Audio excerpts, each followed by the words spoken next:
Hey everyone, welcome back. Ready for another deep dive? Always ready to dive in. Okay, excellent. Today, we're tackling a topic that's, well, kind of out of this world, literally. We're talking galaxies, specifically those stunning spiral galaxies. You know, the ones that look like giant cosmic whirlpools. You've sent us a ton of sources, mostly from Wikipedia, and we're going to try to figure out, well, how those spiral arms form. I mean, we see those amazing pictures, but what's the physics behind it all? Yeah, it's a great question. We're talking about structures that are absolutely huge, right? Hundreds of thousands of light years across. And they're made of billions of stars all moving around, and yet those spiral shapes, they persist. So it's not as simple as like, I don't know, pinwheel, where the Mm. arms are just kind of stuck there. Right. The sources mentioned something called the winding problem. Yeah. What's that all about? So imagine a pinwheel spinning, right? If those arms were just fixed groups of stars, they would get all twisted up as the galaxy rotates. Okay, I can kind of see that. That's the winding problem. If spiral arms were just made up of stars, their shapes would get completely distorted over time. But that's not what we see when we look at actual galaxies, so what's going on? Well, that's where the fascinating concept of density waves comes in. Density waves. Okay, tell me more. Think of it like a traffic jam on a highway. Okay. The cars are like the stars, right? They're all moving at different speeds. But the jam itself, that area of higher density, that moves slowly through the traffic. Wait, so you're saying spiral arms are like cosmic traffic jams? Exactly. So the stars aren't actually stuck in those arms, they're moving through these areas of higher density. They bunch up, and then they spread out again. Yeah, that's the idea. And it's not just the stars. These density waves also impact the gas and dust that's floating between the stars. Which is a big deal, right? Because that's where new stars are born. Absolutely. When those giant gas clouds get squeezed by the density wave, they can collapse. And that triggers bursts of star formation. So those bright, hot, newborn stars we see in spiral arms, they're like the result of this density wave traffic jam. Precisely. Okay, that makes sense. But what about those different types of spiral galaxies? Our research mentioned something called the Hubble classification system, Yeah. where astronomers categorize galaxies based on their shapes. There are tight spirals, loose spirals. It's like a galactic fashion show. It is a bit like that. And this classification is actually linked to density waves. Really? How so? Well, those tightly wound spiral galaxies, the ones astronomers call SAG galaxies, you can think of them as having stronger density waves, Okay. keeping everything nice and compact. While those looser, more free-flowing spirals, the SAG galaxies, they might have weaker density waves, leading to those more open, loosely wound arms. So the strength of these cosmic traffic jams, that shapes the overall look of the galaxy. It's a major factor, yeah. Wow, that's incredible. But hold on, I think you mentioned earlier that the Hubble system has its quirks. It does. What did you mean by that? Well, like most things in the universe, it's not always so neat and tidy. The Hubble system is great for broad categories, but some galaxies just don't fit neatly into those boxes. For instance, some galaxies have leading spiral arms. Leading arms. Yeah, where the arms point in the direction the galaxy is rotating. Instead of trailing behind. Right. Wouldn't that mean stars are like going the wrong way through the density wave? How does that even work? That's the puzzle.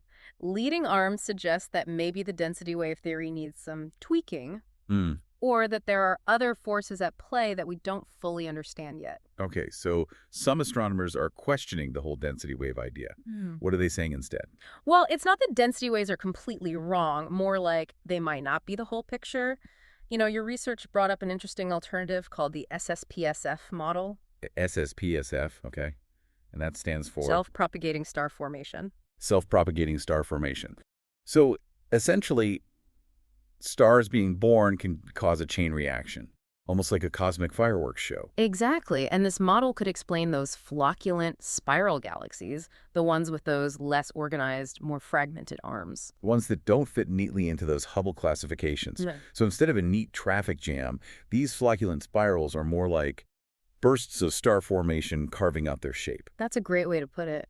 Okay, so we've got these two main ideas, density waves and the SSPSF model, both trying to explain how spiral arms form. Is it a case of one theory being right and the other wrong? Or? It's rarely that simple in astrophysics. The universe likes to keep us on our toes. It certainly does. It's possible that both of these mechanisms play a role, and maybe even others we haven't discovered yet, all working together to create those amazing galaxies we see. Okay, so maybe both density waves and those stellar fireworks contribute to the grand design. That's pretty mind-blowing. But if even the Hubble system, with its neat categories, doesn't capture everything. How do astronomers actually make sense of all these different spiral shapes? That's a great question, and it's one that astronomers are still grappling with. It's like trying to understand a giant, complex puzzle with some pieces still missing. This is giving me a whole new appreciation for those spiral galaxy images. It's not just a pretty picture, it's a snapshot of a complex, evolving system. Absolutely. I'm even more curious now about those ancient galaxies you mentioned earlier, the ones that challenge that traditional density wave idea. Yeah, those are definitely worth exploring further. Okay, let's do it. All right, so those ancient galaxies, huh? The ones that seem to kind of defy the classic density wave explanation. Yeah, I'm still a little fuzzy on why leading arms are such a big deal. I mean, if a galaxy's spinning one way, wouldn't you expect the arms to just trail behind, like a pinwheel? It seems intuitive, right? Yeah, so why is that so counterintuitive? It all comes down to the way density waves are thought to work. Imagine a wave moving through water. Okay. The water itself doesn't travel with the wave, right? It just bobs up and down as the wave passes. Okay, I can picture that. So how does that relate to galaxies? Well, in the density wave model, the stars and gas clouds are like those water molecules. Okay. And the spiral arm is like the wave.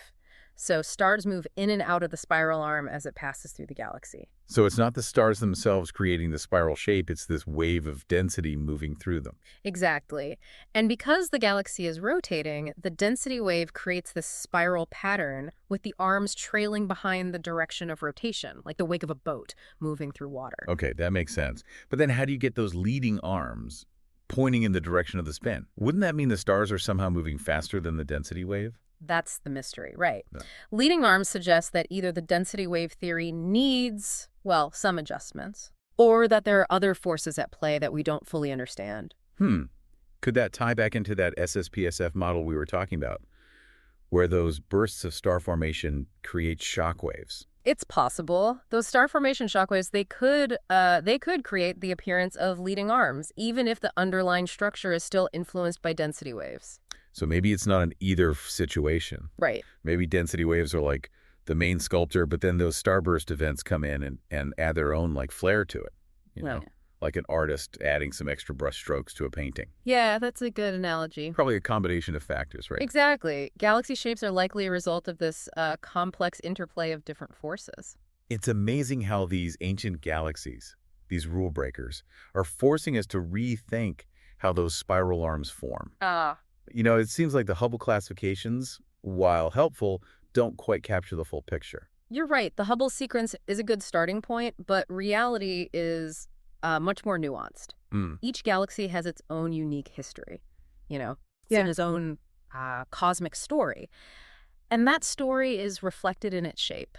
Those grand spirals, the delicate flocculent arms, even those seemingly chaotic, irregular galaxies. Yeah. They all speak to this incredible diversity of the universe. It makes you wonder what other galactic oddities are out there just waiting to be discovered. What other surprises are lurking in those distant corners of the cosmos? That's the beauty of astronomy, right? Right. There's always something new to uncover, always another mystery to unravel.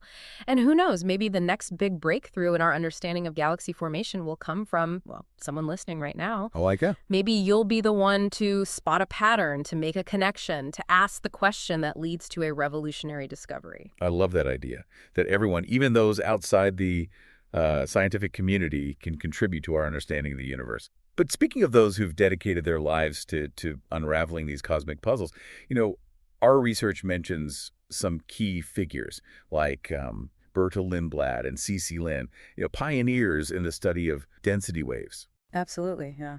It's amazing how their work from decades ago is still shaping our understanding today. Their contributions laid the foundation for much of what we know about spiral galaxies. And just like those ancient galaxies challenge our current models, their work was groundbreaking, pushing the boundaries of what we thought we knew about the universe. It's like science is this incredible relay race, with each generation of astronomers building on the work of those who came before.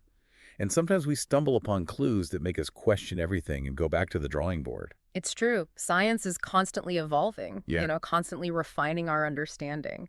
And that process is driven by curiosity. a desire to know more, to explore deeper, to push the limits of human knowledge. It's that sense of wonder, the vastness of the universe, its endless possibilities. That keeps me hooked. I got to admit, even after all we've discussed, I'm still left with this feeling of awe. I mean, we're talking about structures that are just mind-bogglingly large, containing billions upon billions of stars, each with its own story.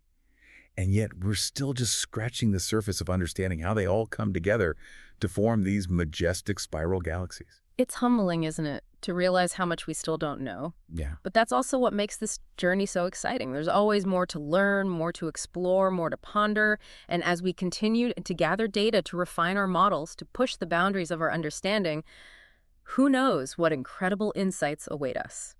Okay, I'm ready for more. Let's continue this deep dive and see what other fascinating revelations await. I mean, it's amazing, right? To think that we can look up at the night sky and see these distant galaxies, these swirling islands of stars and gas, and we're slowly unraveling their secrets, like we're piecing together this giant cosmic puzzle. Yeah, it's a puzzle with a lot of pieces.